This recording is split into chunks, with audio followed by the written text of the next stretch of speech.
আসসালামু আলাইকুম ওয়া রাহমাতুল্লাহ। আপনারা সবাই ভালো আছেন? সম্মানিত সাংবাদিক বন্ধুগণ,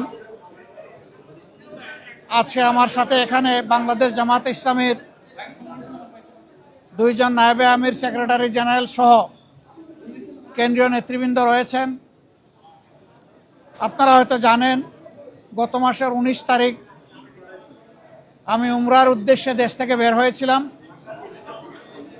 3 দিনে উমরা সম্পন্ন করার পরে 22 তারিখ সকাল 9টায় আমেরিকার JFK এয়ারপোর্টে আল্লাহর মেহেরবানিতে আমি পৌঁছি এবং সেখানে 8 দিন আমি বিভিন্ন স্তরে সরকারি, বেসরকারি, গুরুত্বপূর্ণ সংস্থা এবং ব্যক্তিদের সাথে বৈঠকে মিলিত হই। তার পাশাপাশি বিপুল সংখ্যক বাংলাদেশি যুক্তরাষ্ট্রে যারা বসবাস করেন, অল্প সময়ের মধ্যে 4টা শহর আমার পক্ষে যাওয়া সম্ভব হয়েছিল: নিউ ইয়র্ক, বাফেলো, মিশিগান এবং সর্বশেষ ছিল ওয়াশিংটন DC। আমরা বাংলাদেশি প্রবাসী যারা আছেন তাদের সাথেও সেখানে মিলিত হওয়ার সুযোগ পেয়েছি, তাদের কথাগুলোও শোনার সুযোগ হয়েছে এবং বিভিন্ন ব্যাপারে আমরাও তাদেরকে আশ্বস্ত করে এসেছি। বিশেষ করে আমরা গুরুত্বপূর্ণ 2টি কথা, 2টি মেসেজ তাদেরকে দিয়েছি। একটা মেসেজ হচ্ছে, বাংলাদেশ আমাদের সকলের দীর্ঘদিনের বঞ্চনা এবং নিষ্পেষণের পর, ফ্যাসিবাদী শাসনের পর বাংলাদেশ মুক্ত হয়েছে। মুক্তির এই সংগ্রামে দেশবাসীর সাথে প্রবাসী যারা ছিলেন তারা সমানতালে লড়াই করেছেন। তাদের অবদানও বিশেষভাবে উল্লেখযোগ্য। তাদের সেই অবদানের জন্য তাদেরকে আমরা ধন্যবাদ এবং কৃতজ্ঞতা জানিয়েছি। আর আমরা বলেছি, প্রবাসীদের সবচেয়ে বড় অধিকার ভোটের অধিকারটা ছিল না। এবার এ দাবি সবার আগে আমরাই তুলেছিলাম এবং আমরা এই দাবি ছেড়ে দেইনি। আমরা এই দাবি নিয়ে প্রধান উপদেষ্টা, নির্বাচন কমিশন সহ গুরুত্বপূর্ণ সকল জায়গায় প্রবাসীদের হয়ে কথা বলেছি। আমরা সরকার এবং নির্বাচন কমিশনকে ধন্যবাদ জানাই। এই প্রথমবারের মতো ব্যাপক ভিত্তিক বিদেশিদেরকে ভোটার তালিকায় যারা প্রবাসী আমাদের, তাদেরকে সম্পৃক্ত করার তারা উদ্যোগ নিয়েছেন। কিন্তু সেখানে কিছু সমস্যা রয়ে গিয়েছে। অক্টোবরের 30 তারিখ পর্যন্ত সময় বেঁধে দেওয়া হয়েছিল। এই সময়ের ভিতরে যে সফটওয়্যার এখানে ইনস্টল করা হয়েছে, এটা ফাংশন করে নাই প্রপারলি, যার কারণে আগ্রহ থাকা সত্ত্বেও, চেষ্টা থাকা সত্ত্বেও অনেকেই কিন্তু ভোটার হতে পারেননি। আমাদের দাবি থাকবে নির্বাচন কমিশনের কাছে কমপক্ষে আরও 15 দিন এই সময় বর্ধিত করা হোক এবং যে জটিলতাগুলো রয়েছে সেগুলা সহজ করে তাদেরকে ভোটার হওয়ার সুযোগ তৈরি করে দেওয়া হোক। আরও কিছু সমস্যা আছে, কিছু শর্ত জুড়ে দেওয়া হয়েছে।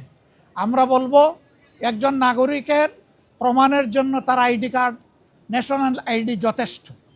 তার পাশাপাশি যদি তার একটা পাসপোর্ট থাকে, ভ্যালিড পাসপোর্ট, তাহলে আর কিছুরই প্রয়োজন হয় না। সেখানে কোথায় কারেন্টের বিল কে দিল, পানির বিল কে দিল কি দিল না, হোল্ডিং ট্যাক্স দিল না, অনেকের 10-20 বছর ধরে দেশের বাইরে আছে, তারা এগুলো ব্যবহারও করে না, বিলও দেয় না, বিল দেওয়ার প্রয়োজনও হয় না। সেগুলোও শর্ত জুড়ে দেওয়া হয়েছে। আমরা এগুলাকে সহজ করার জন্য আহ্বান জানাবো।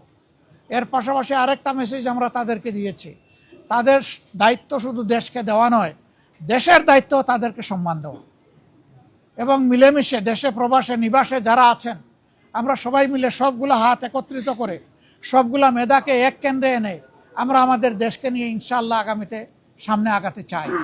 এই জন্য আমরা বলেছি, জাতীয় সংসদ সহ সরকার পরিচালনা এবং দেশ গঠনের সর্বক্ষেত্রে প্রপোর্শনেট হারেই প্রবাসীরা ইনশাআল্লাহ তারা সেখানে অংশগ্রহণ করবেন। তাদের সেই জায়গাটা নিশ্চিত করা হবে ইনশাআল্লাহ। এটা হয়তো সময় লাগবে, এটা আজকেই বললে আজকেই হবে না, কিন্তু এটি আমাদের স্বপ্ন। স্বপ্ন বুনলে একদিন আল্লাহ তাআলা বাস্তবায়ন করবেন ইনশাআল্লাহ। আমরা সেই স্বপ্নের দিকে আগাবো আল্লাহ চাই। সম্মানিত সাংবাদিক বন্ধুগণ, এরপরে সর্বশেষ আমি তুরস্কে এসেছিলাম, যুক্তরাজ্য এবং তুরস্ক। সেই তুরস্ক থেকে আজকে এখানে আসলাম। সেখানেও সরকারি, বেসরকারি বিভিন্ন পর্যায়ে আমার অত্যন্ত গুরুত্বপূর্ণ মিটিং হয়েছে। আর বাংলাদেশি ডায়াসপোরা আছে যারা, তাদের সাথেও আমার বসা হয়েছে, তাদের কথাও শোনার সুযোগ হয়েছে। আমি আসলে নিজের কোনো প্রয়োজনে দেশ থেকে বের হইনি। আমি বের হয়েছিলাম দেশ এবং জনগণের প্রয়োজনে। যেখানে গিয়েছি জনগণের স্বার্থকে, দেশের স্বার্থকে সামনে রেখেই কথা বলার চেষ্টা করেছি, এবং যেখানে গিয়েছি একটা কথা বলার চেষ্টা করেছি যে দুনিয়ার সকলের সাথেই আমরা সম্মানজনক সম্পর্ক চাই। এই সম্পর্কটা হবে মিউচুয়াল রেসপেক্ট এবং ইকুইটির ভিত্তিতে। আলহামদুলিল্লাহ, আমরা যত জায়গায় গিয়েছি তাদের অ্যাপ্রিসিয়েশন আমরা পেয়েছি। তারাও মন খুলে আমাদের সাথে কথা বলেছেন, আমরাও মন খুলে আমাদের সবগুলা বিষয় তাদের সাথে শেয়ার করেছি। আল্লাহ তাআলার কাছে দোয়া করি এই সফরে যে সমস্ত পদক্ষেপ নেওয়া হয়েছে অথবা আলাপ আলোচনা হয়েছে সেগুলা যেন দেশ এবং জাতির কল্যাণে নিয়োজিত হয়। কোনো ব্যক্তি নয়, গোষ্ঠী নয়, দল নয়, দেশ এবং জাতির জন্য উপকার হয়। আপনারা এত সকালে এখানে কষ্ট করে এসেছেন, আমি সবাইকে ধন্যবাদ জানাবার আগে আরেকবার আপনাদের আন্তরিক সহযোগিতা কামনা করব। আসলে আপনারা জাতির, ব্যক্তিগতভাবে জাতির বিবেক, আর আপনাদের হাউসগুলো দর্পণ। আমরা সমাজের এই দর্পণ এবং জাতির বিবেকের কাছে দেশ গড়ার অভিযাত্রায় জামাতে ইসলামী যে সমস্ত কর্মসূচি ঘোষণা করছে যা দেশ এবং জাতির কল্যাণে, আমরা এই সবগুলোতে আপনাদেরকেও আমাদের সাথে চাই। কারণ আপনারা এই সমাজ থেকে বিচ্ছিন্ন নন, আপনারা শুধু সাংবাদিক নন, আপনারা এই দেশের নাগরিকও বটে। অতএব আমরা যে নাগরিক অধিকারটা নিশ্চিত করে একটা মানবিক বাংলাদেশ গড়তে চাই, বৈষম্যহীন বাংলাদেশ গড়তে চাই, এই ক্ষেত্রে আপনাদের ভূমিকা হবে অগ্রগণ্য, সেটা আমরা প্রত্যাশা রাখি। কারণ সাংবাদিকরা যখন জাতির কল্যাণের সিদ্ধান্ত নেন, জাতি তখন কল্যাণের পথ খুঁজে পায়। আল্লাহ রাব্বুল আলামিন আপনাদেরকে জাতির কল্যাণে কবুল করুন। সবাইকে আরেকবার ধন্যবাদ। আসসালামু আলাইকুম ওয়া রাহমাতুল্লাহ। আপনি নতুন করে আমির নির্বাচিত হয়েছেন, আপনার অনুভূতি জানতে চাই। আর গতকালকে বিএনপি তাদের দলীয় মনোনয়ন ঘোষণা করেছে বিভিন্ন সংগঠনে, আপনারা কবে করতে যাচ্ছেন এই দুইটা যদি একটু বলেন। আলহামদুলিল্লাহ, প্রথম প্রশ্ন হলো আমি আমির নির্বাচিত হয়েছি না, আমি আমির নির্বাচিত হইনি। আমার সহকর্মীরা আমার উপর একটা দায়িত্বের ভার অর্পণ করেছে। এই দায়িত্বটা বড় ভারী। আপনারা দোয়া করবেন দেশ এবং দিনের জন্য এই দায়িত্ব পালনে আল্লাহ যেন আমাকে সাহায্য করেন। আর পাশাপাশি আমি আপনাদেরও সহযোগিতা চাই। বিএনপি তারাও চূড়ান্ত তালিকা প্রকাশ করেনি। আমি দেখেছি 237টা আসনে তারা তালিকা প্রকাশ করেছেন, আবার প্রশ্ন উত্তরে বলেছেন এটি চূড়ান্ত নয়, এর মধ্যেও পরিবর্তন আসতে পারে। আমরা কিন্তু 1 বছর আগেই প্রায় এই তালিকা বিভিন্নভাবে আঞ্চলিকভাবে আমরা এটা জানিয়ে দিয়েছি। চূড়ান্ত তালিকাটা সময় মতো আমরা ইনশাল্লাহ কেন্দ্রের পক্ষ থেকে ঘোষণা করব। তবে যেহেতু আমরা একা ইলেকশন করব না, আরও অনেককে আমরা ধারণ করব, দেশ এবং জাতির স্বার্থে সব দিক বিবেচনা করেই চূড়ান্তভাবে যথাসময় ইনশাল্লাহ আমরা প্রার্থী ঘোষণা করব।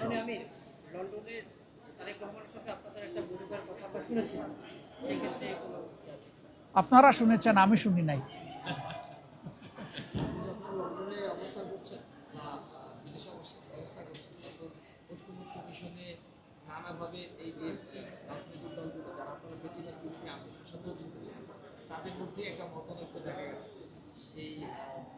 আমি বুঝতে পেরেছি যে এই মতানৈক্য কেন।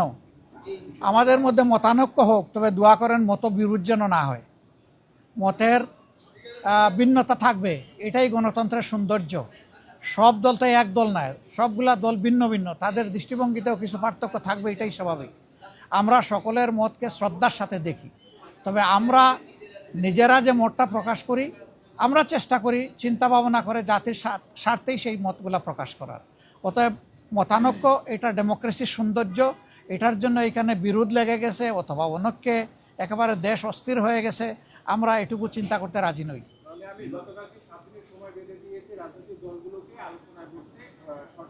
না, ওনারা বেঁধে দেয়নি, আমি এটাও শুনেছি ভালো করে।